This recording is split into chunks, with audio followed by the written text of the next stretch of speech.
Hello, my friend. Welcome to Do Not Talk, talking about two things you're never supposed to talk about, politics and religion. I loved my grandfather. His name was Lee, one of my heroes, half Cherokee, half Irish, and all stud. He was amazing. Hunter, ran moonshine in the hills of Oklahoma, the Ozark foothills, Ozark Mountains on the Oklahoma side. And his father, CharLee, who I'm named after, murdered a dude, at least one that we know of.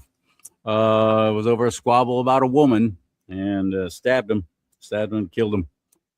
Ran up in the hills, hid out in a hollowed out tree until the law blowed over, as the rest of my family put it, until the law blowed over.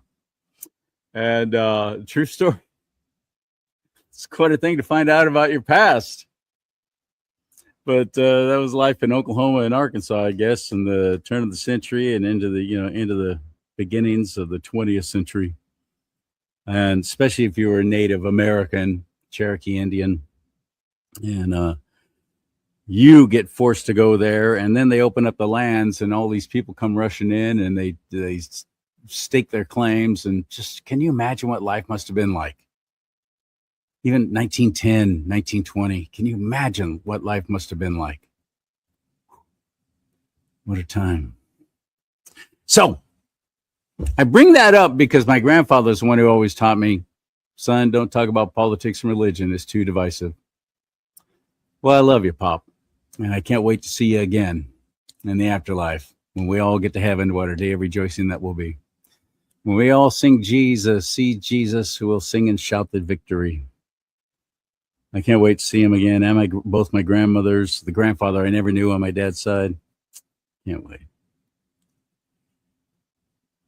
But I think he was wrong with that advice. But he wasn't the only one saying that. He was parroting or trumpeting what he'd heard others say. Oh, it's rude to talk about politics and religion in polite company. You don't bring it up at the dinner table. You don't bring it up at family reunions. You don't bring it up at Christmas gatherings and so on. Look where we are. Look what came of it.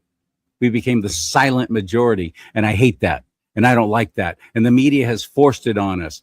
Oh, well, you just take it. If you're on the right, you just take it. You don't say anything. Well, the left, they'll just act like children, and that's okay. You got to be the adult in the room. Don't talk about it.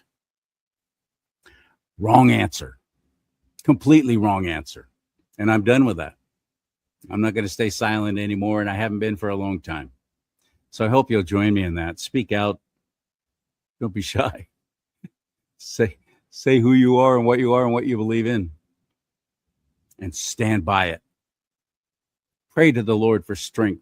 Pray to the Lord for a boldness. But especially when it comes to sharing the saving knowledge of his son, Christ Jesus. We're commanded to do that.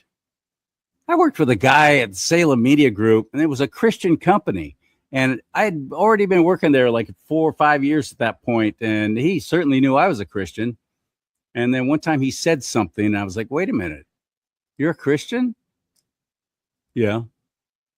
We never said anything. I've talked to you about God before. I never knew. I was actually trying to sell you on the whole idea.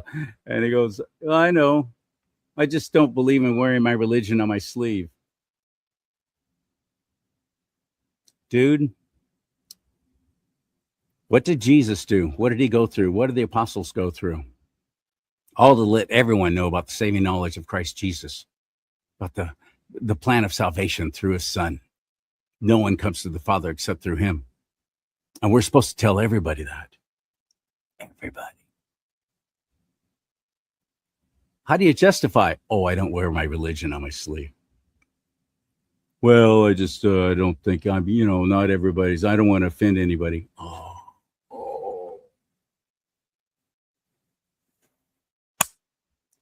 Good luck with that. We're going to be held accountable. We are going to be held accountable for the people we don't tell about Jesus. Because if the Lord puts you in such a position that you can testify, share your testimony with someone, You can share your faith in Christ Jesus and what he's done for you and who he is. The Lord puts people in our paths. And if you let that go, you don't take that opportunity, somebody else will. If it's the Lord's plan for that person to know the saving knowledge of Christ Jesus, believe me, they're going to know. And then I've heard Christians say, well, they say drive by church every day and they know that there's a church there and they read the marquee out front and everybody's welcome. That's it. That's not personal. That's not one-on-one. Well, I tithe, so we got a nice church building and we repaint it every few years so it keeps looking nice. So people should just come in. I guess Jesus had it all wrong when he told the apostles to go. I guess he had it all wrong, didn't he? Anyway, there's things going on in the world, especially now in the United States of America, that I never thought I would see happen. I knew that there were nutbags who did not believe that the Holocaust actually happened in Nazi Germany. I knew of them. I don't know any of them. They're not friends of mine. I don't hang out with flat earth people either, because I think that's every bit as ridiculous. But it's very prevalent now. And it just ties in with the whole anti-Jew thing, doesn't it? So this is all something that nobody would ever talk about, especially if you're conservative. Oh, you didn't talk about those things. Yeah, it was a terrible time. Okay, so how about them Dodgers? We're going to talk about it now with my friend Arthur Schopper. He's back on the show again. Love when Arthur's on. A writer, commentator, author, and just an activist, man. He's involved in things that most people would completely shy away from. He's very bold. And I admire and respect people like that. And let's get him into the mix now on Do Not Talk. Are you ready? Hit it.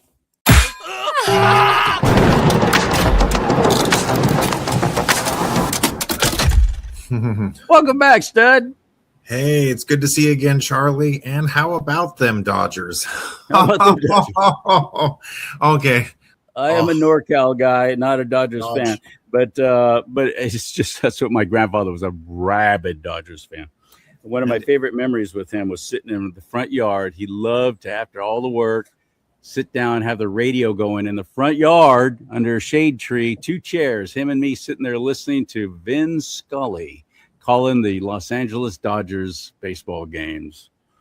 I'll never forget that. It's one of my favorite memories. So let's talk about your recent your recent denying of the Holocaust article in American Thinker. Well done, buddy. And I got to do a quick plug. I know, just to kind of counter. I know your grandpa's watching us, but we are going to talk about it. Here we go. I'm making sure everybody sees it too. Cover your ears, Pop, because we're going to talk about politics and religion. There it is. You can. This website right here is where you can get one of these mugs for yourself. Thank you very much. Want to make sure you give the plug. And part of what happens if you don't. Yeah, like what happens if you don't talk about politics and religion? You have people who make up politics, and it becomes a religion. And this Holocaust denial thing is quite pernicious. It's really insidious. It is it's a cudgel. It's a tool by the left, in fact, to defame and drag down the right. It was revisiting Deborah Lipstadt's book, Denying the Holocaust. And I said, I've got to look into this now because we're seeing this perverse anti-Semitism, anti-Zionism, this whole anti-Jew mantra that's rising up. It has pretty much swallowed up the left. The Democrat Party is basically, they're showing that they've always had these Nazi, Nazi leanings, and now it's all come to the forefront, everything from single payer to gun control. And now there's just hatred of Jews. Deniers who play this they play this two-faced game of, oh, no, I'm just asking questions. This is a vile, satanic, I'll say it again, agenda, and we need to confront it. So to me, there was no better source to look into than Deborah Lipstadt herself. Why she matters is that in this very book, Denying the Holocaust, she went after the premier Holocaust denier of her day. It was a gentleman, it was a British guy named David Irving. David Irving wrote all these very engaging, momentous, very like pacing, really racy style type of, you know, history. He had a really racy style to his writing that really captivated a lot of people. He wrote in the 70s and the 80s. He is still alive, but he now has Alzheimer's, thank goodness. But he was writing just repeatedly, well, the Holocaust really didn't happen. It was a misunderstanding. Only 400,000 Jews died, and it was due to mismanagement and incompetence or bureaucratic setbacks, et cetera, et cetera. And Deborah Lipstadt, she had the guts, and she wrote it very plainly. And she said, he called him a Holocaust denier and a falsifier of history. Now, them's fighting words for a Holocaust denier who makes money off of his libelous, dishonest, publishing. That was his money. So when she exposed him as a liar, he sued her. A lot of people don't talk about this because I'll explain why this is significant in another angle, but he sued her. And as a British citizen suing somebody, it's going to be in a British court. Deborah Lipstadt couldn't dismiss it. She had to respond to it. She had to. She didn't start it. She's gone on many TED Talks. She's gone on many programs, and she says, I will support people's freedom of speech. She doesn't believe in punishing Holocaust denial. It shouldn't be fined. It shouldn't be censored. You shouldn't be sent to jail for it.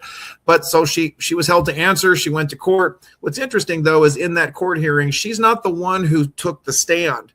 It was another academic named Sir Richard Evans. He's a Welshman, still alive, and he had 2 graduate students, and they went through everything that David Irving wrote. They went through not just his writings, but all his annotations, all his scholarship, all the work, all the research he did. Because this is how devious the Holocaust denial industry is. They throw up a lot of smokescreen, all these books, they quote stuff, and they translate and says, no, the original German text, the original German documents actually said, and this was a noteworthy example. It is so devious. I'm just going to show you how precisely evil it is. So Richard Evans explained in court there would be a word for train in German, and it just ends with like a T. If you add an E to the word, it makes it plural. That's the way the German language works with certain words. And so what happened is David Irving would mistranslate this stuff deliberately and leave off that one little word so that it was like there was only one train, and the train, so it made it look like it was an accident that a train full of Jews was sent to Auschwitz when it was really trains, lots of them. One especially towards the end, book, when Adolf was starting to see the writing on the wall that he's going to be losing this thing. He can't overcome the Russians and the Americans. This is not going well. They ramped it up. They absolutely fired up to where it was going 24 hours a day, these ovens. They'd pack them into a room, and they would all do this mass shower. Well, that was full of some kind of poison. Zyklon B. That's it. Zyklon B. They would die, and right into the ovens they would go, so they didn't have to worry about burying and disposing of bodies. Oh, this was after they took, of course, all their jewelry and everything, even the gold out of their teeth or anything else. Yep. Their glasses. There were piles and piles of watches, piles of glasses, piles of teeth, piles. I've seen. There's film of it. It's not like there was AI. It's not like you could alter videos. There's film of it that I've seen. There's docudramas and documentaries that were made in the 40s and 50s about the atrocities of it, and interviews of those who were there. Have any of these Holocaust deniers seen these? Do they deny the word of the American soldiers who were there when they came in, busted their way into Auschwitz and saw the atrocities and rescued the people that were surviving, still alive, barely? Have they seen any of this footage?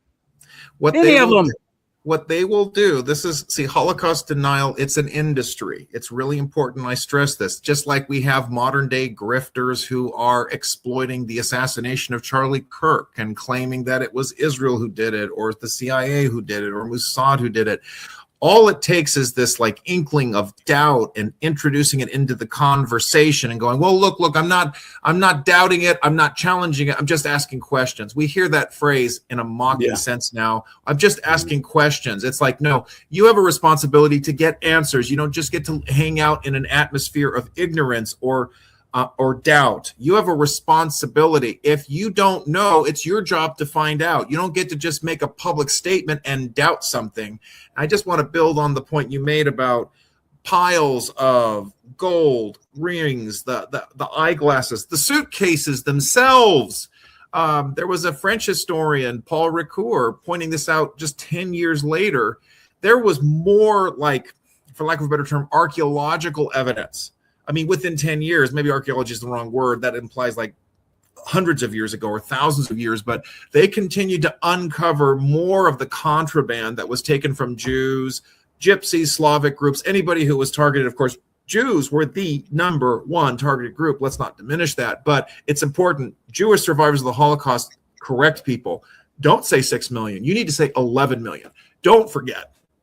There were other groups that were explicitly targeted. Thank you. That's one thing I was going to bring up. Thank you. I think that's a huge mistake that the Jewish people make, especially those in Hollywood, and they're creative people. They are a lot in the entertainment industry, and they've made extraordinary films. My most amazing and powerful one I can think of was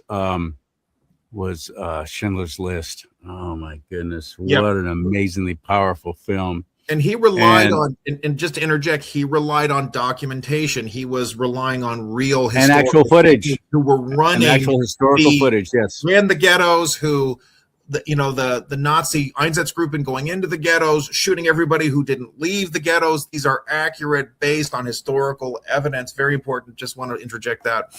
Yeah. But the mistake I see of the Hollywood crowd, who have pushed this again and again and again and again. How many films have been made about Nazi Germany and the Holocaust and the horrors of all of that?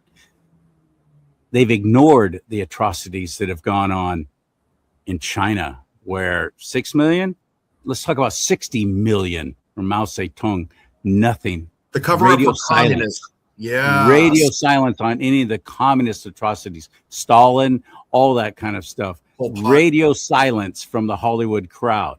But they'll keep focusing on the Schindler's List and keep going back to that and making more and more films and documentaries and TV shows about it. Yeah, absolutely. That was horrible. And I'm sorry that all happened. But the other mistake I think the Jewish people make in the entertainment business and the news business, media, is completely ignoring all the other ones who were murdered by the Germans, by the Nazis. It is essential. And it is there really were Catholics. There were Jehovah's Witnesses. There were any clergy that didn't get on board. Yes. A Christian pastor who said, I mean, look, who's that pastor? I'm trying to think of it. What you're probably thinking of Dietrich Bonhoeffer. Dietrich Bonhoeffer. Thank you. Talk about him. What happened with him? He sacrificed. He was in America getting theological training to become a pastor, and he witnessed the massive, open, bold expression of faith in the United States. He went to the church, the evangelical churches, the black churches. He was really impressed with their open faith and how they were not ashamed of the gospel and to sing praises to God. And it's like he looked at this fervent religiosity and he said, I got to go back. And he knew he was going to die, going back to Germany to fight the Third Reich. And he eventually died. I don't know which death camp where he succumbed, but he went back. There were many. I think that's another mistake too. People. So it wasn't just Jews who were gassed, who were kept in the concentration camps, who were forced to live in ghettos, who had to wear markings that they were not, sympathizers of the Nazi Party in Nazi Germany. Mm-hmm. It wasn't just the Jewish people, and I think that the Jews make a huge mistake not admitting that and saying, "Oh yeah, it wasn't just us. It was predominantly them, but it wasn't just them."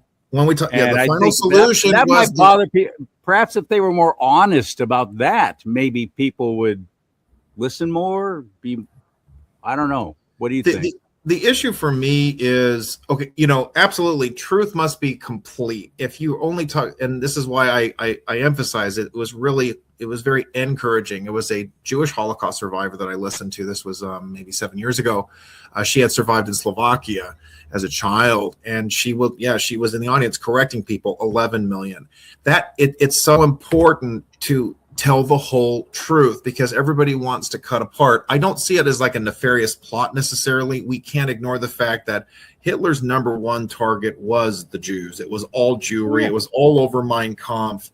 But it's in Mein Kampf, yeah, his book. Yeah, he's blamed them for all the financial woes of Germany after the First World War. Just the vile, again, satanic is a perfect word. I'll keep saying it because it's the best word to encapsulate the whole Nazi movement and, of course, the communist movement.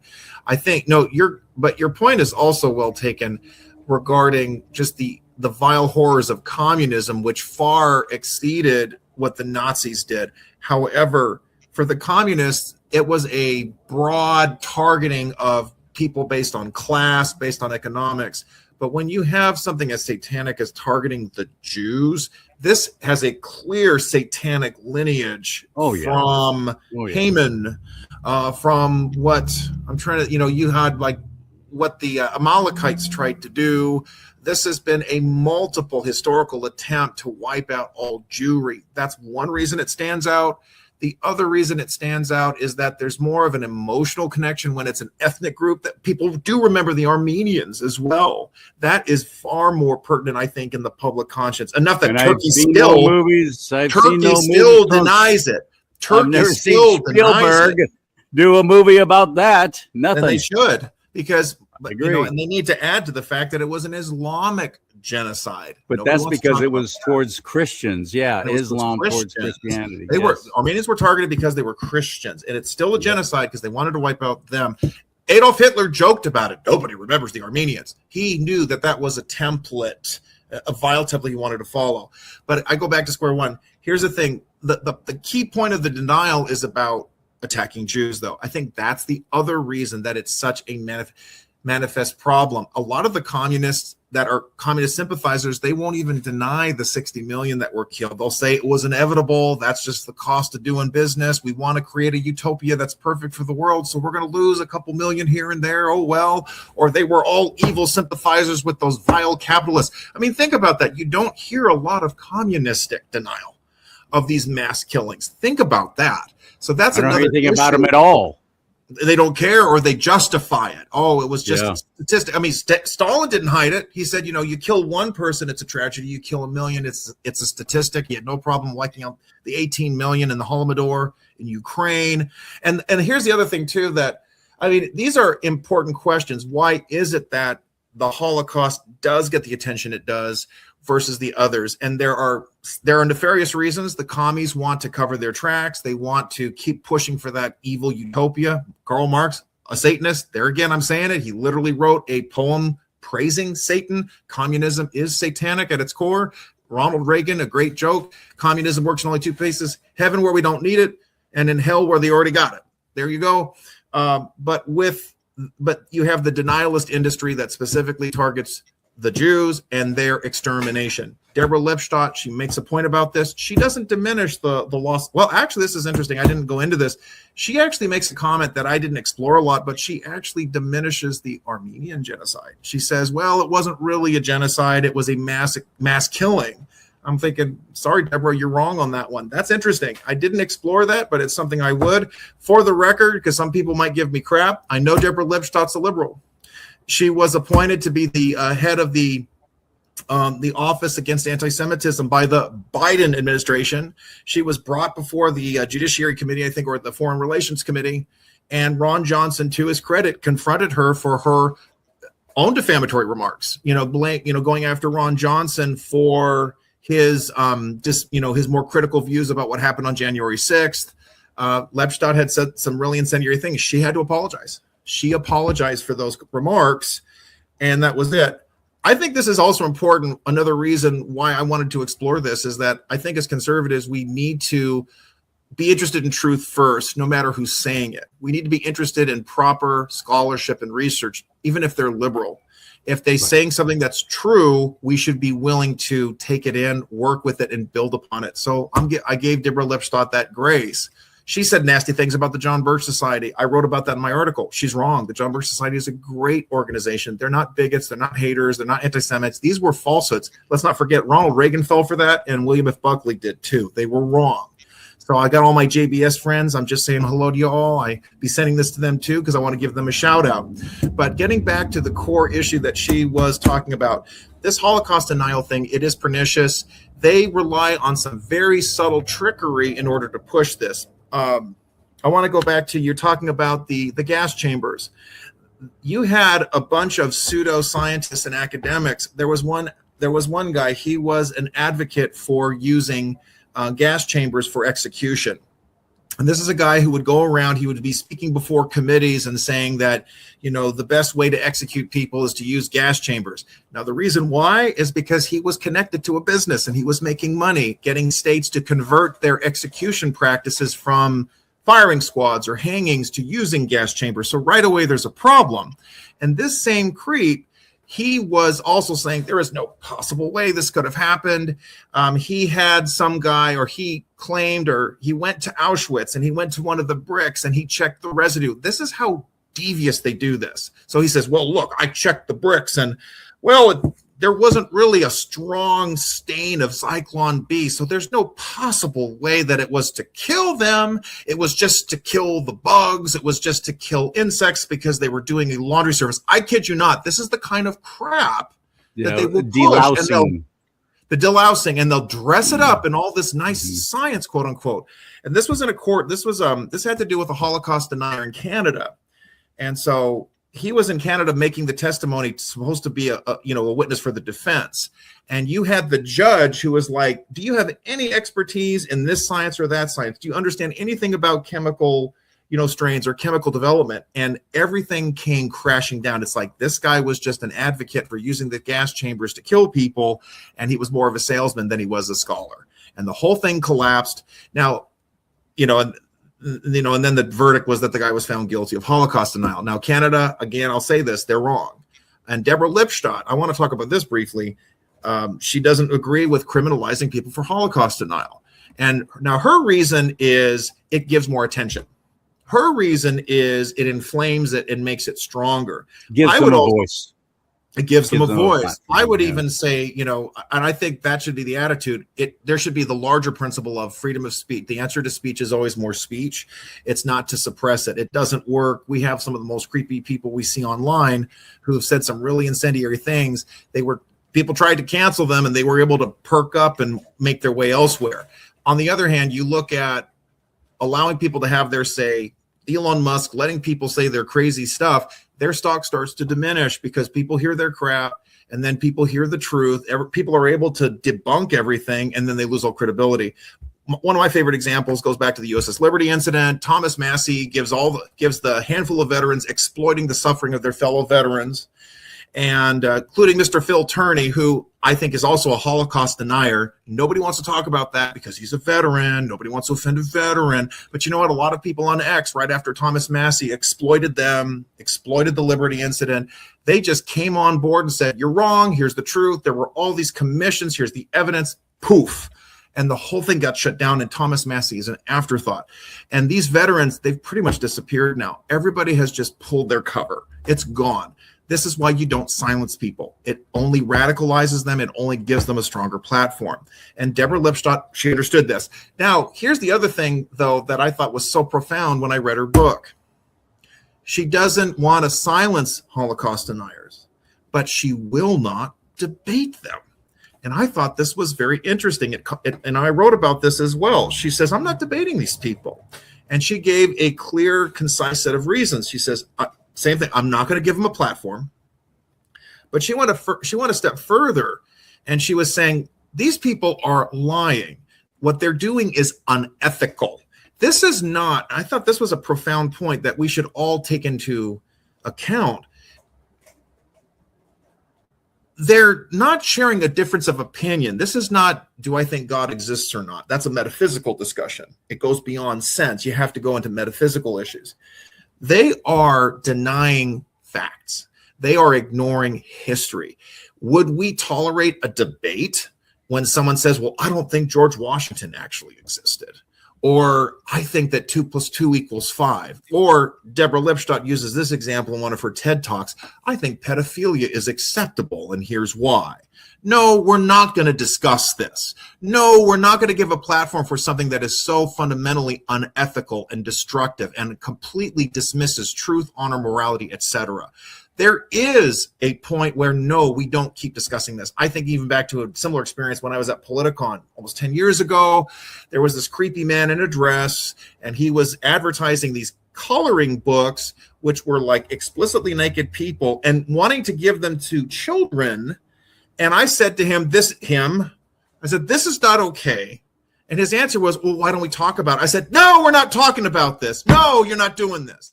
And that has to be the attitude when it comes to Holocaust denial. No, we're not discussing this. It happened, bitch. Sorry. Okay, I cursed. I'm sorry. No, bitches, we're not discussing this. Shut up. No, we're not going to discuss that communism is okay.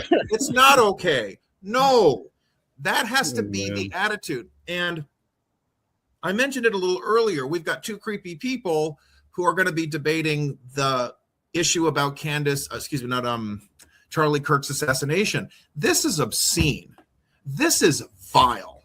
You have plenary evidence. We've seen courtroom evidence clearly delineate. You had this guy, Tyler Robinson, with his furry transgender partner. All the evidence is out there that he shot him. The videos are out there. The gun, him walking around in his pants, pulling it out. It's all out there. And yet we have creepy people wanting to profit off of this by having a debate. No, we're not doing this. I wouldn't shut him down. I wouldn't send him to jail. But I would say to people, we need to stop giving that an audience. We need to stop feeding that. So this is a larger issue, and I think it ties into a lot of the horseshoe problems or the woke right. They want to profit off of relentless doubt, relentless mentioning, relentless discussion. And I kid you not, going back 30, 40 years ago, you had an institution. It was called the Institute for Historical Review.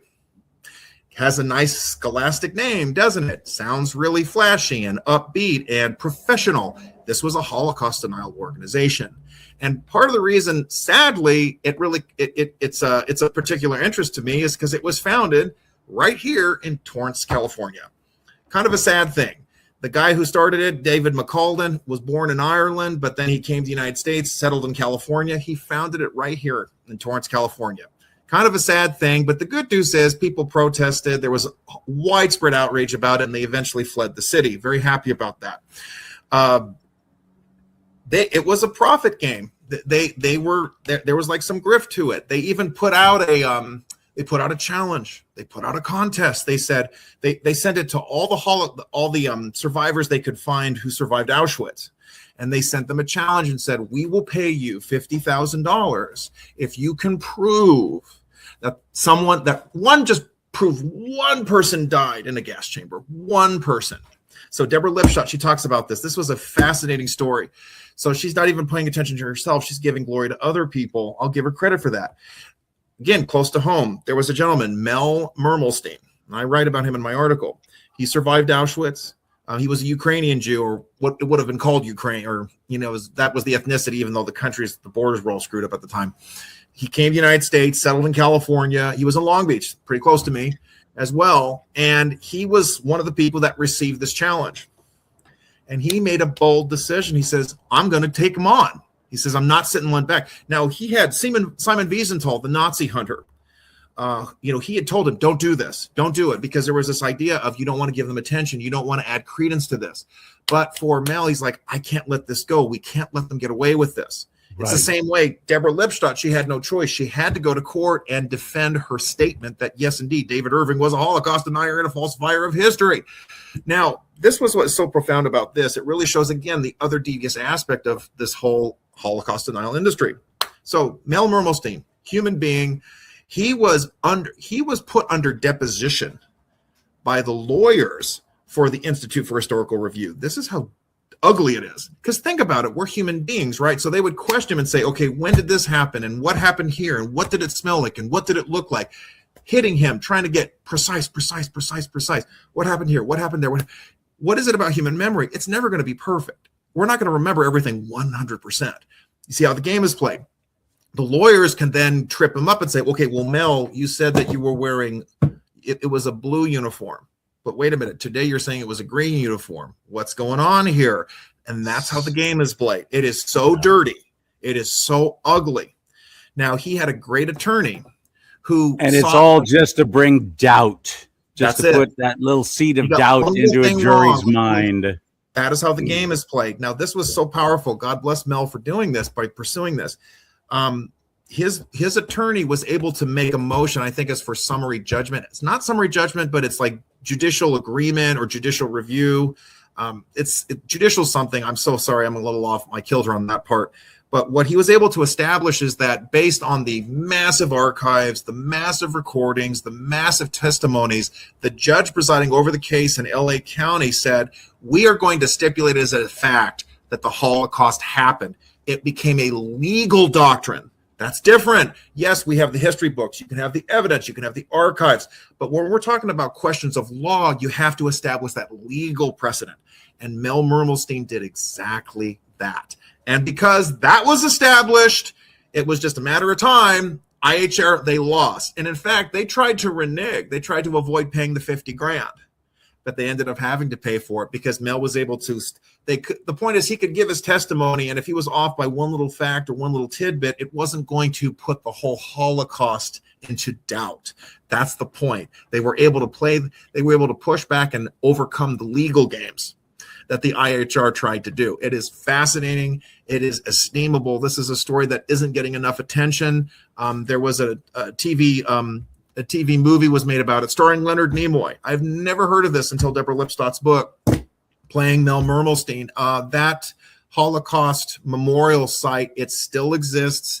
Mermelstein moved it down to Orange County. It still exists. They receive guests, but you have to register to go. It's not just open to the public on a general basis. Mel passed away 4 years ago, but his record of accomplishment still stands. What is so important about what I shared with that aspect and the book in general is that Lipstadt shows how the game is played. She exposes the tricks they engage in, the documents that they pretend to rely on, the appearance of scholarship, which doesn't exist. And underneath all of it, it is unmistakable. It is anti-Semitism. Because again, they're not even talking about the Slavic groups that were targeted, although they do ignore that too. It's always about that Jews are pushing this and they have their nasty agenda and want to push all these things into different institutions, etc. And we have to undermine that legitimacy by pointing out that there was never a Holocaust to begin with. That is what undergirds all of this. It is unmistakable. And I've even seen David Irving, who lost his case. Yes, that was in 2000. He lost his case, and like a little B word. Okay, so I'm clearing it up now for your audience. I apologize. You might have to bleep those words earlier. He then declares bankruptcy so he doesn't have to pay. Because in Britain, you lose, you pay. And that's a great system, I think, tort reform. He went bankrupt, so he never paid anything, but it didn't matter. And I think it's so important. Deborah Lipstadt brings this up too. The whole Holocaust denial, punishing people, the censorship regime. Holocaust deniers love to play that game. Oh, you're silencing me. Oh, you're censoring me. Well, the chief Holocaust denier, he's the one who tried to censor people. He is the one who tried to shut down Lipstadt. He's the one who wanted to shut anybody down from calling another historian a Holocaust denier. Because if he had succeeded in that case, Penguin Books would have had to retract all the books they had published. You know, this book was published by Penguin. They would have had to retract that. Anybody who wanted to make that statement would have had to go to great lengths, go to court again in order to have permission to even do that. It would have been a horrendous setback for historical accuracy and truth. And what's so interesting too, David Irving, he only had one expert witness. It was that creepy guy, Kevin McDonald, with his culture of critique crap. He completely collapsed on the stand. The entire transcript is available for the public. When push comes to shove, when it's a matter of law, when it's a matter of perjury, and they have to tell the truth, they can't spin it, because there's consequences for lying, they completely collapse. So it was just a really riveting set of ideas. It was a the incredible amount of information that Deborah provides in order to fight back against this stuff and to have a new idea on how to do it. We should not be giving them an audience. We don't take away their voice, but we don't promote what they're saying. And we have to have the courage to call it out, what is really going on. So it was just it was very enlightening. I'm glad I could put it out there. American Greatness even republished my article from American Thinker. Sometimes I wonder, because it wasn't like expressly America First themed, because it wasn't like an American policy or an American historical event, but it's because of Americans that more Jews did not die. It's because of America that World War II did end, VE as well as VJ Day. So there is that, for the most part, but I got some support. I got a lot of good feedback for this. And here I am sharing it with your audience. We shouldn't be tolerating it. We're not going to dabble and debate it. We're not going to give them an audience to put out their crap. We can just say, look, you're a charlatan. You're a fraud. I'm not giving you the time of day. You know what happened. You're just trying to get money, or you just want to stir up strife. That's what it really comes down to with all this whole Holocaust denial industry. Yeah, I have no problems calling them out. Not one bit. And I don't care who they are. Yeah, I'll say the names now. Things like that. My response are almost always the same. Man, you sound stupid. They are stupid. It's worse than they are stupid, and it's so stupid. And it's worse than stupid. They're evil. And I got to say their names. Candace Owens. I can't curse. No more cursing. It doesn't help. She's a POS. She absolutely is. And so is Andrew Wilson. He's an absolute POS. These guys are dishonest, destructive people. I saw Andrew Wilson's debate with Deniers. You had Deniers D'Souza on your program last year. Deniers is a very upright, scholastic, honorable person. And he goes into every debate like with the Oxford mindset. But creeps like Andrew and Candace, they're not interested in that. They are charlatans and carnival barkers who set up false ideas. They set up straw men. They lie. They interrupt. They mock. They deride. And we've got to stop giving that an audience. That's the solution here. There was a recent thing.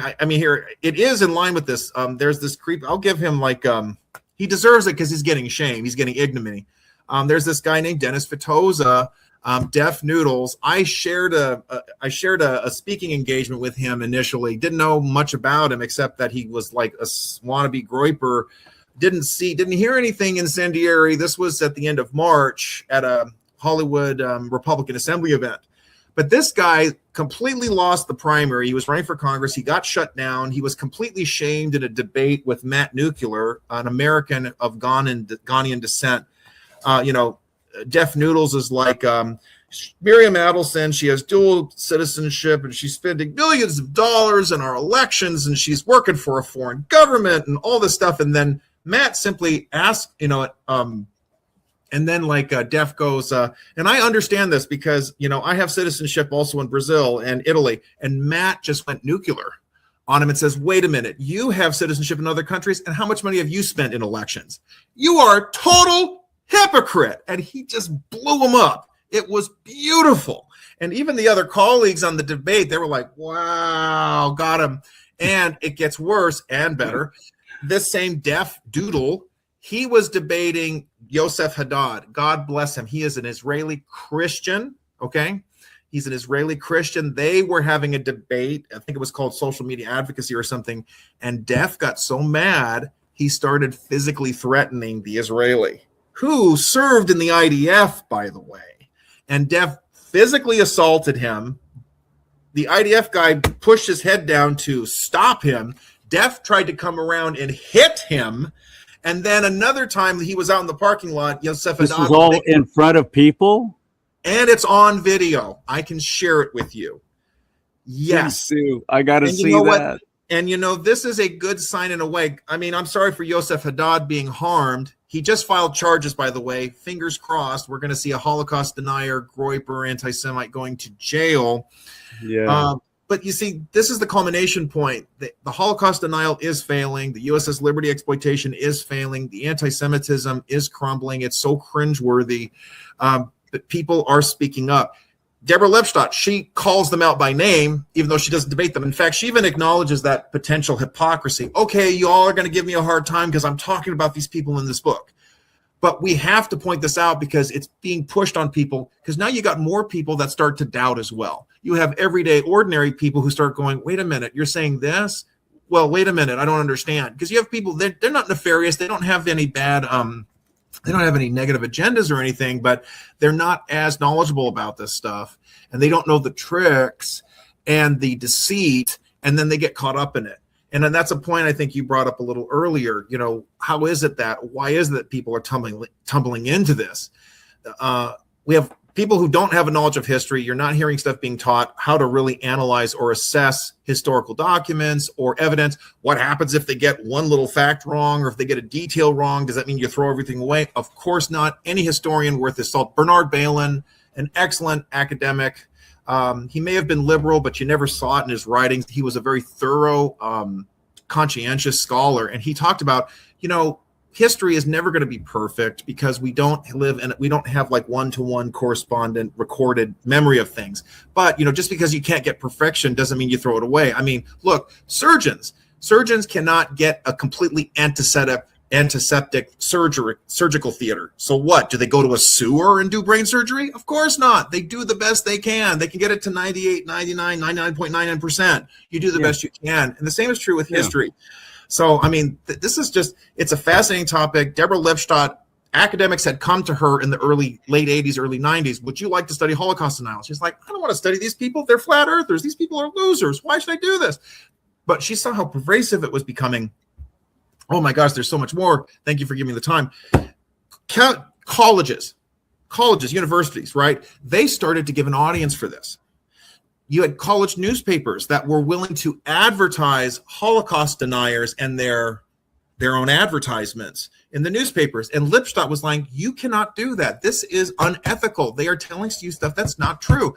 And colleges, universities were so weak in the knees, their misunderstanding of the First Amendment was so damaging. They're like, well, we have to give everybody's view. We have to give a viewpoint. It's like, wait a minute. Yours is a private newspaper. You do not have to. You can make decisions. Historians have a responsibility to make decisions, to say, this is true, that is false. It isn't all, well, we have a difference of opinion. And I want to go back to that again. This is how another part of how the game is played. I'm sharing a difference of opinion. I don't think the Holocaust happened. That's not an opinion. That's a falsehood. That is a fundamental challenge to truth. That's what you're seeing there. And then they play the game of, oh, well, you're not going to let me speak. Oh, you're trying to silence me. People will shut us down because how many shows have I had deleted because by oftentimes social media controlled by Jewish people, Mark Zuckerberg, Facebook being the biggest, most glaring example.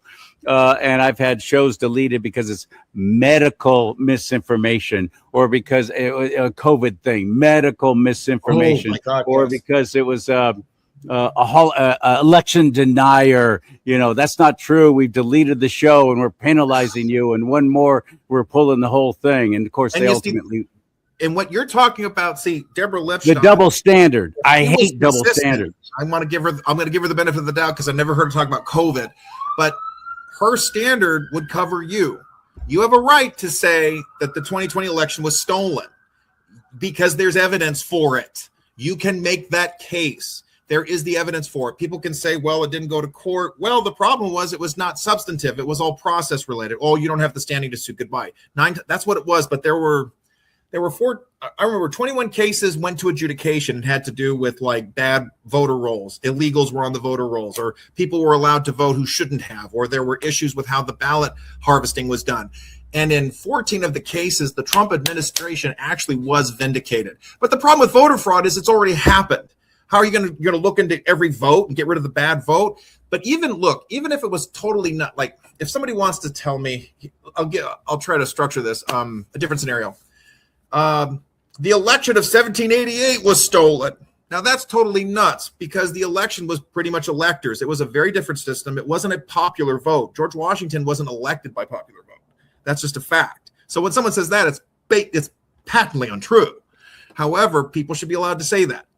If Lipstadt is consistent with her philosophy, you should have been able to talk about COVID. You should have been able to talk about election issues. Nobody should be taking that down. That is wrong. It shows it's a power trip. And here's another way to look at this. This is a really good point you're bringing up. It's just this is bigger. God bless you, Charlie, where this is real discussion here. When it comes to, it's like people have a right to spout off, but they don't have a right to make me agree with it. And I don't have to debate with it. That's the key thing. And if people are wrong, they can be challenged. It's that simple. So if we're keeping consistent, nobody should have taken that down. And by the way, we've been vindicated 6 years later, have we not? I mean, Fauci's diaries have been revealed. All of that's there. And it goes back to Paul Ricoeur. It goes back to the 60s, the 70s. You had historians. They found more archival evidence. My God, the Nazis themselves, they told on what they were doing because they were so proud of it. It just goes on and on. There's just more evidence that keeps opening up, affirming the horrific atrocities that were perpetrated by the Nazis. They cannot deny it. Lipstadt's book gets into so much. It's not just what Holocaust denial is, what how they do it, the games that are played. There's one other question you've been bringing up, and I want to make sure we address that too. Why are they doing it? Why are these? Who are these people? Yeah. Who are these? Who are you? To what end? I'm thinking of that scene from Batman when Batman said, "What are you?" That's what I think of these Holocaust deniers. What are they? Okay. Now this is profound because there's a lot more to it than money. There's more to it than just grift. When you're talking about, okay, so this was fascinating. This is going to a different source. David Irving, let's talk about him, Mr. King Holocaust denier who made money off of it. His dad was a World War II vet, fought in Germany, and dad walked out on the family. Oh, yeah? And this is so interesting. This was Sir Richard Evans. He's talking about this in another interview. Now, he was the one who was actually questioned. He was the one in the court. And David Irving was representing himself, defending his claim that Lipstadt had defamed him, right? When he was giving his closing arguments to the jury, he literally called the judge, he called him Der Fuhrer. He called the judge Der Fuhrer. What's going on with this? Psychologists suggested, Richard Evans brings this in, David Irving had daddy issues because dad abandoned him. And he was looking to Adolf Hitler as that replacement father figure. It was like, Hitler was not a bad guy. My dad should have never gone to World War II. It's because you British declared war and you made my daddy go to war and I lost my dad. He walked out and Hitler wasn't such a bad... This is the psychology. Now that's with David Irving. So like there are issues here. We don't ignore this. With Candace Owens, we know she's a jealous B-word because she had the hots for Charlie. And Charlie married a much better woman named Erica, and she still is a very good woman. People hate her because she is a strong professional who refuses to exploit her suffering and cry on the camera every 5 minutes. It's called leadership. It's called being a parent. I can't imagine the horror this woman has to go through, still having to run an organization, care for employees. She didn't pull the plug on all these other people. This is it. Candace is jealous. Just to throw this in about Erica, too, she is doing an extraordinary job. Everybody wrote off Turning Point. Well, this is going to be the end. It's not going to continue.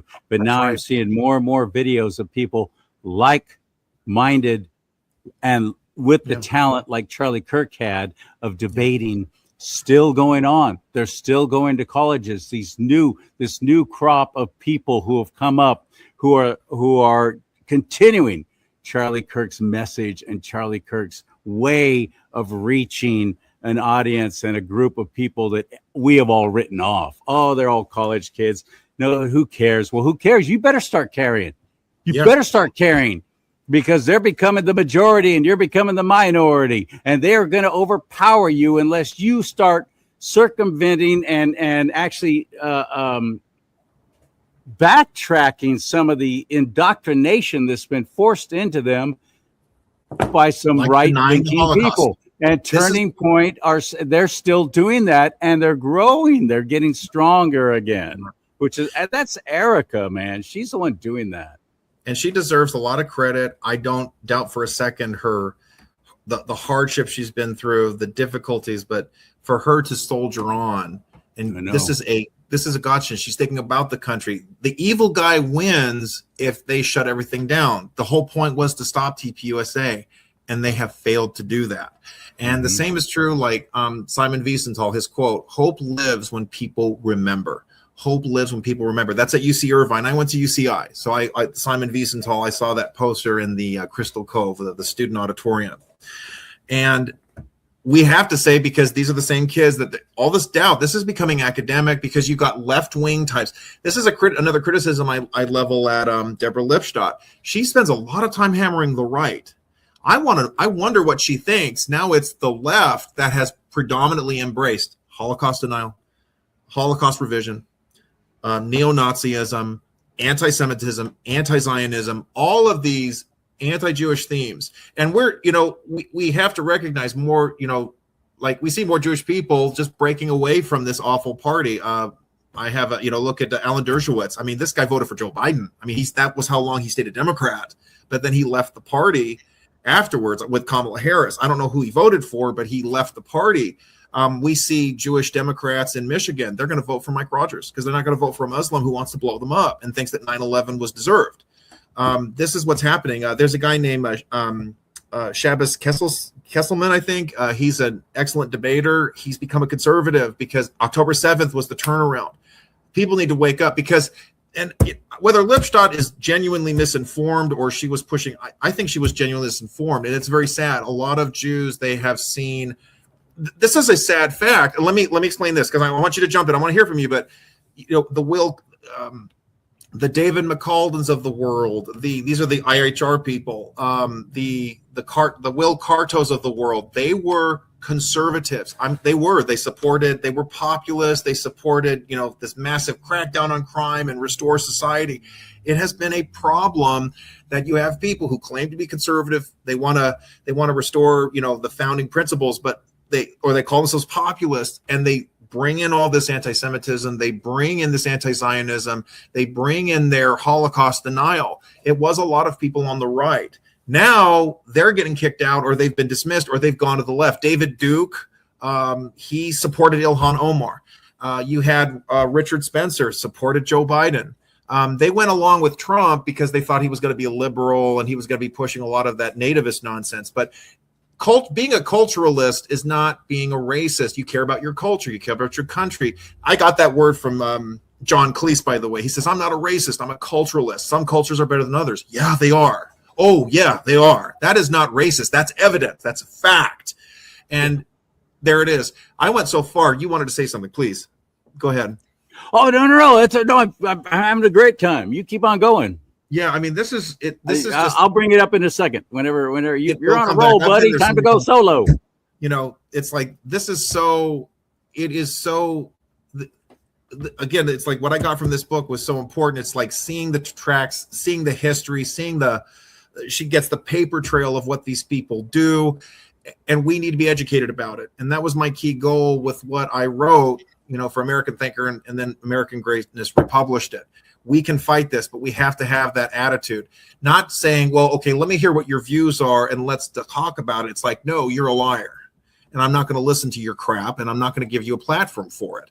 And this is part of then you see the deaf noodles of the world. They start wanting to punch people because nobody's going to listen to them anymore because people know what a fraud they are. This is really important. Something else I think is really key. I know this might, this gets into different complications. I don't think that you have the Alternative for Germany, Deutschland, the ADF party.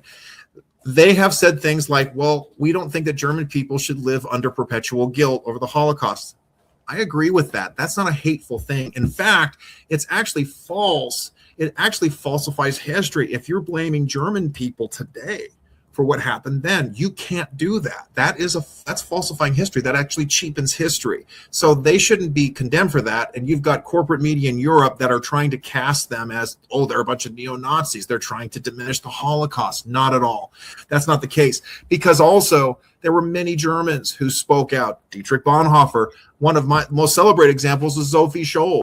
There was an entire movie in Germany. It came out in 2007. This young lady, part of the White Rose, they were a secret group of college students. They were disseminating, this is the truth. We're losing. The Russians are coming. We need to surrender. They told the truth about the mass killings, the the death camps, the gas chambers. They were telling everything, and the Gestapo caught them. And it was just, it is chilling. The movie was based, again, on archived evidence kept by the Geheime Staatspolizei, the Gestapo. They kept everything. They documented everything. They were so proud of what they did. It was like within a day when she was charged, convicted, and sentenced. And the movie depicts this, and this is the truth. They still had the guillotine, even in Germany. Yes, they cut her head off. That is how they executed people. They still had it, but they did it privately. They had a smaller guillotine and they cut her head off. And her 2 compatriots, they executed them too the same day. These were Germans who stood up for their country. They fought. There were military men who fought against the Wehrmacht. They tried to save their country, not just the Rommels who changed their mind at the last minute just to save their country. This was even stunning to me. There were it's like 1 or 2. I'm not saying that all of them were like this, obviously not. You even had some Nazis. They had the SS on their lapel, but they were actually saving lives. This did happen. This is shocking stuff. Instagram, it provides this. I followed up on this stuff, and it's legit. You had a lot of noble German people, even if they had a little swastika on their lapel, who were saving lives. In fact, this one guy, I don't remember his name, but after the Nuremberg trials came out and they started going after the Nazis, of course, the new German government, they went after this one Nazi. And they're like, you were part of them. We're going to take you down too. You had Jews who survived, who came forward and said, no, he helped us. This happened too. And this is, again, going back to the ADF. They are correct. You should not be punishing people today for what happened in the 1940s. You cannot do that. It is wrong. It is immoral. It is unjust. And that's a fair statement, because there's a lot of the complications people want to push when it comes to dealing with the Holocaust, telling the truth about the Holocaust, fighting the diminution of the Holocaust. And your point is also legit. We must not ignore the evils that were perpetrated by communism, because that's something else. The left loves to talk about the Nazis so that they can cover up for Che Guevara, so they can cover for Stalin, they can cover up for Pol Pot. We must not allow that. And here's one way to start fighting that too. Mises Institute, they've studied this. They report on this. Hitler learned his worst tricks. He learned his most devious totalitarian tactics from guess who?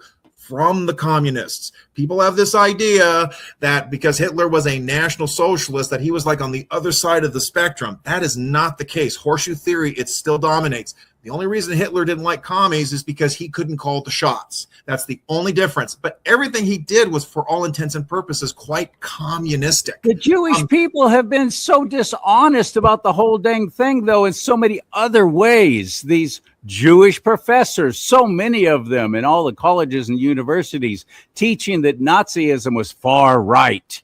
That's a lie. Okay. It was socialism. Socialism is just communism with a different name. It is left wing. I think we have to be really careful. I don't blame, we have to be really careful about this. It's not the Judaism, it's the leftism. Ben Shapiro explained this perfectly. And that was the point I want to bring up. Going back to Hollywood, why are so many of them, the reason why they don't make movies about Mao Zedong and what happened in China and so on, and all these other vicious villains, these pieces of shit who have destroyed. Okay, you said it, so I can. I did. You can. Okay. I did, because I'm very passionate about this. Hollywood has ignored all that, and it's because they themselves are communists. McCarthy was right. Communism has permeated. That's part of their Communist Manifesto. Take over entertainment. That's right there in their. This is our plan. This is how we're going to do it. Take over entertainment. Take over education. Take over the kids. We have to make this really clear, though. And they never ever. And so many there's so many Jewish people. Listen, I've been in the entertainment business my whole life. Have been running so much of Hollywood, Disney, so much of all that we get all of our information from, all of our entertainment from. And they themselves have ignored these other atrocities. We're going to make another movie about the Holocaust. Okay, that's fantastic. How about maybe focusing? No, that was communism. And we Here's like the funny that. thing, though. We like communism because I push we're back communists. I push back on the general theme. I got to start with like. How are they Bertolucci. communists, by the Well, way? hold on, let me How are finish. these Jewish people communists? How are they? I have the same question with No. Catholicism. So many of them are on the left. It goes directly against your faith. It goes directly against your faith. Every single thing about really it, important, including the abortion, including the homosexual marriage, everything that the Democrats have been pushing and pushing. That's interesting. And pushing. Yeah, you talk about like you, Ted Olson, how are you supporting that? How are you not? How are you actually aligning with them when it goes directly against your faith? And I think that one guest I had on, I wish I could remember her name now, but she encapsulated it perfectly. She said, because they're Jewish in name only. They're not following the faith. God is not their sovereign. They themselves are, and the government is. That's who they worship. They're not following the creator of the universe. They have no interest in Abraham and the promises that the creator made to the man who started it all because of that relationship. And God is faithful. He made promises to Abraham. They reject that. They don't want that. So they've aligned themselves with communism. They've aligned themselves with this whole, because it is, as you said earlier, satanic. It's all about the one world order, new world government, and we're going to bring this in one way or the other, and we're going to do it through coercion. We're going to do it through shaming. We're going to do it through bringing doubt into your mind for things that we've known for so long when it comes to God, family, country. Yeah. Let's first tear down the United States of America. How many other films have they made that does exactly that? We are. I think Dennis Prager talked about the deep alarm. Seeing how, but for many of these, sadly for a lot of Jews, they if they've they abandon the faith, if they have no recognition of God, what happens is it has to be the government. He's talked about this at great length. I do feel compelled. I think we do have to put this codicil or this, the asterisk into it. There's another pernicious aspect, and you see this from the horseshoe right. They want to give this argument that, well, it's something in their genes. So a Jewish person is automatically predisposed to pushing communism, or a Jewish person is automatically, because you see this overrepresentation you're talking about, whether it's in Hollywood or whatever. I think this is, again, why I brought up Kevin McDonald, that he was the star witness for Mr. Holocaust denier and completely collapsed on the stand. This is important because it's, again, more scholastic garbage, with the culture of critique. Well, it's like, look at Jews. You see Jews so overrepresented in the legal field and in the movie field. Look, and they're pushing communism. These Jews are horrible. It's like, hold on a sec. The reason why you're seeing a larger representation of Jewish people, whether in media or Hollywood or advocacy, etc., it has to do with an interest in learning. It has to do with a culture of learning and education and erudition and reading. Why you saw Jews prominent in finance, especially in Europe. They were allowed to do it. Catholics weren't allowed to. This had to do with a misreading of scripture. This has to do with cultural practices that are, in some ways, neutral. Anybody can step in, put an emphasis in reading, learn to read when you're 5, 4, make it a wonderful thing. This is true, I've heard, in Orthodox households. They put honey on the pages of Torah, so kids lick it and they associate sweetness with the word of God. Christians, why don't we start doing that? We should do that. Reading the word of God is cool. It's wonderful. It actually brightens your very essence. You've had Christian ministers talk about this. But see, there is that culture of something else too. It was Nathan Kofnas who debunked culture of critique. Jewish people were able to, they worked as middlemen. They were able to work in financial interests. They were not allowed to own land because of persecution. You can't go into real estate. Farming wasn't an ideal either. Look what happened to Tevye. I mean, that is based on a true story, what you see in Fiddler on the Roof. They had their farms, they had their cattle, and then it would all get taken away. They'd get pushed around because of pogroms. So what's the next best thing? You work in finance, you work in, office or clientele professions, you work within the management of governments. That way you don't get pushed around. Let me finish this, please. A lot of people love to scream and yell, look at the Jews, they pushed communism in Russia, oh my gosh, Lenin. For some reason, they don't want to talk about 95% of the Bolsheviks were Orthodox Christian. Explain that one to me. Should we shut down the Russian Orthodox Church? No. Should we do that? No, because you have to look at what's the core of the individual or the perverse zeitgeist that was pushing people.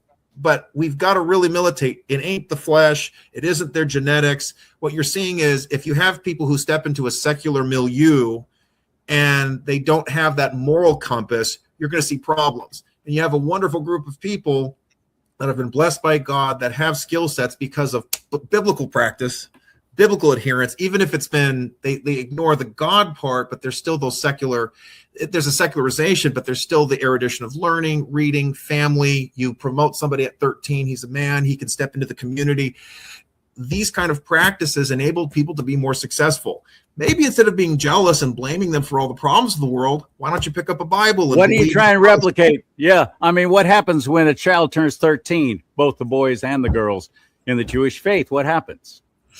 I mean, they get the celebration. They get that bar mitzvah, bat mitzvah. But they to get the party, they have to prove that they have memorized huge portions of the Torah, their scripture. Our Old Testament. They have to memorize this. They have to learn all the songs. They have to recite them perfectly, or you don't get that party. You don't complete your bar mitzvah and become a man. This is something that's ingrained in the culture.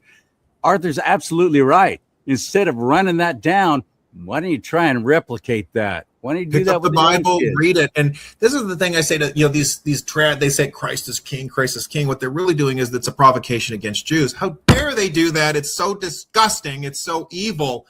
But Galatians 3:13. I mean, we are blessed with believing Abraham. We are blessed with Christ brings us into that. Why are you complaining?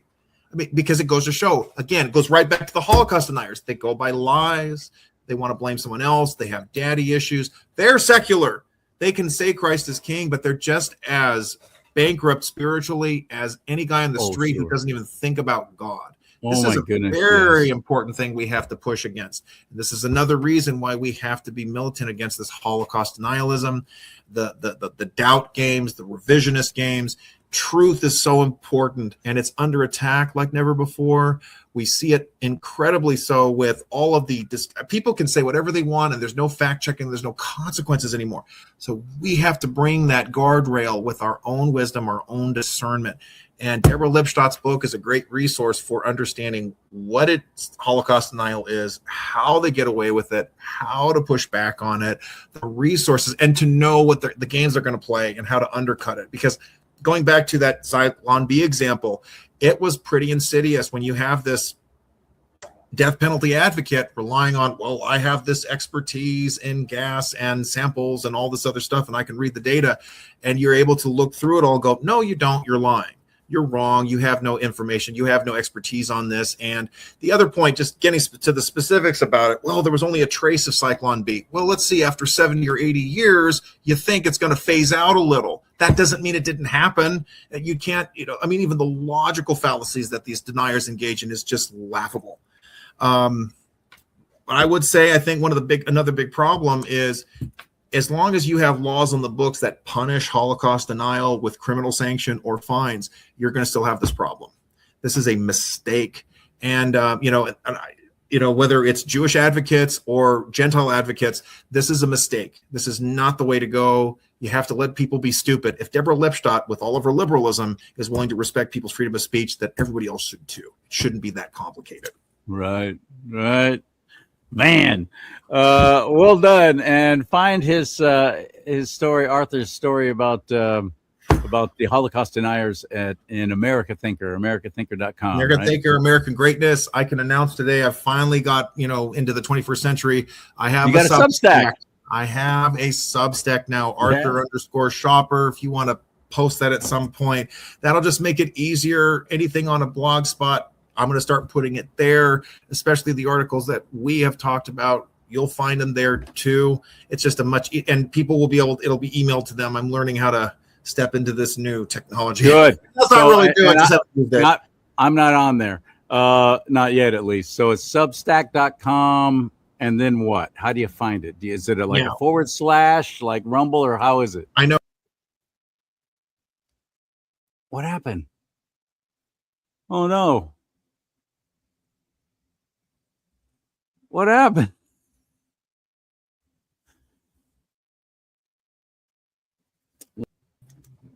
I'm still alive. I'm here. It was a tech issue on my part. Okay. It was okay. I'm getting a little paranoid these days. Anytime we talk about serious subjects. I hit the wrong button, so I'm not afraid to admit I've made a mistake. In the meantime, though, I found it. It's substack.com / and then the @ symbol. Yeah. Arthur Shopper, SCHAPER. After all this time, I finally got on board, So there it is. A special thank you to Larry Sand. He said, Arthur, you need to open up a Substack. What are you waiting for? And I finally did it. So there it is. I keep getting people telling me that too, and I need to be on Telegram and all this stuff. And I'm like, I'm not going to put any more effort into something that's already not making me any money. Telegram's not going to work. Just go to Rumble, okay? Rumble doesn't shut me down. They haven't deleted one show yet, and I've gotten some pretty serious subjects on there. Yeah. Rumble.com / do not talk, and find Arthur at Substack now, and of course his blog spot and everything else. You're fantastic, man. You're fantastic. I really appreciate you. Thanks for having me. I appreciate it. You bet. I'll talk to you later. There you go. And he bought one of my mugs, so that always makes me happy. He actually bought one of my mugs. I didn't give it to him, and I probably should have for all the times he's been on my show. But he bought one of these big old 15-ounce coffee mug. Big old 15. I love big mugs. And I cannot lie. Them other brothers can't deny. I also have shirts and hats and ways for you just to give if you want to support this ministry. I sure would appreciate it. Buy me a cup of coffee. Buy me a tank of gas. Here in California, that's about $100. So thank you. Well, thank you at CharLeeSimons.com. CharLeeSimons.com. May God bless you and keep you. May God bless America. But most importantly, America, bless God.